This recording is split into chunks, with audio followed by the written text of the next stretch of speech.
It was a quiet Saturday morning. One of those rare, golden Texas mornings when the light hits the ranch just right. The air smells like mesquite, and everything feels peaceful. I was fixing the hinge on my front gate when I heard the unmistakable sound of entitlement approaching. The rhythmic clack of heels on gravel, the sound of Karen Holloway in her natural habitat. She lived 2 streets over in the HOA community that bordered my ranch.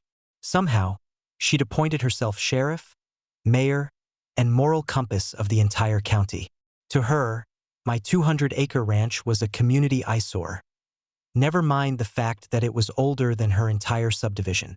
She marched up to the gate, lips pursed, hair shellacked to perfection, and an expression like she'd just sniffed something foul.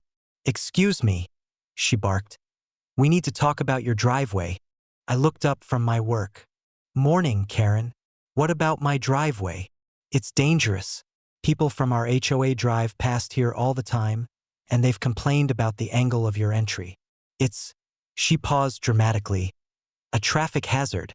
I blinked. "Karen, my driveway's been here since 1952. The only thing hazardous about it is the way you drive your Lexus." Her nostrils flared.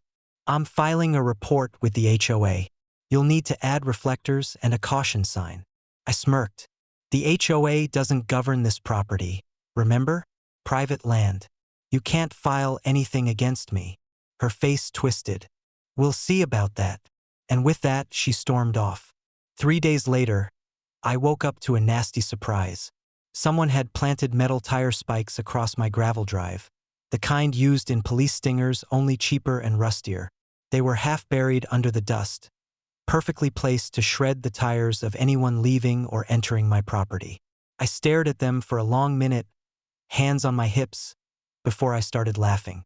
Because of course, Karen. This wasn't my first rodeo with her. She tried to ticket my horses once for unauthorized livestock.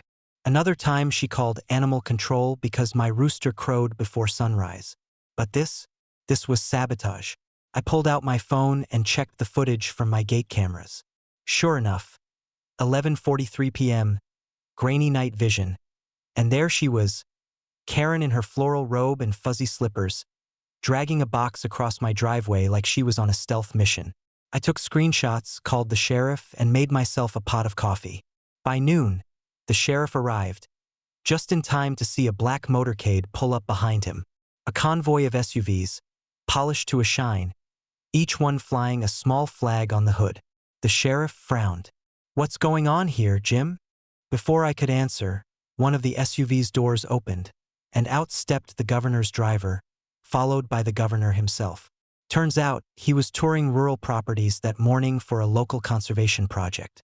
His route, coincidentally, came right through my ranch drive. My stomach dropped because I knew those spikes were still sitting just beyond the bend. I ran out waving my hat. "Stop, Sheriff! Block the road." The lead vehicle braked just in time. The sheriff jogged over, saw the spikes, and whistled low. "Well, I'll be damned." I pointed toward the cameras.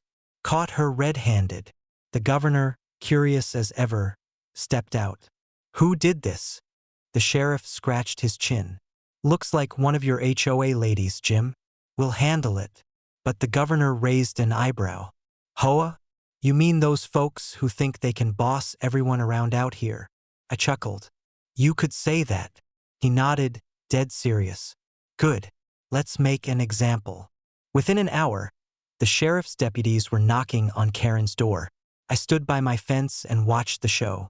She opened the door in her usual dramatic fashion, silk robe, coffee mug, and a fake smile. "Officers, how can I?" They held up a photo of her crouching on my driveway, spikes in hand. Her face went white. That's not me." The sheriff grinned. "Funny, ma'am, 'cause the timestamp matches your security lights. And that's your housecoat, right?" She sputtered. "This is harassment. I was protecting community safety by laying down tire spikes on private property." She tried to argue, but the deputies cuffed her before she could finish her next sentence. Word spread faster than wildfire. The HOA board called an emergency meeting to distance themselves from her actions. The local paper ran the story under the headline, HOA president arrested for sabotaging governor's convoy. The best part? The governor's legal team filed a civil liability suit against her for endangering a state official. Her lawyer tried to settle, but the governor wasn't having it. "Let her explain in court," he said on record. Karen lost her position, her reputation, and, eventually, her house. The HOA forced her to resign and fined her for misconduct detrimental to community relations. The next week, I installed a new sign at my driveway entrance. In bold red letters, it read, "Private property. Spikes removed. Karen's not welcome." Every time I pass it, I grin. Because sometimes karma doesn't need time. It just needs a governor's motorcade and one very stupid HOA president.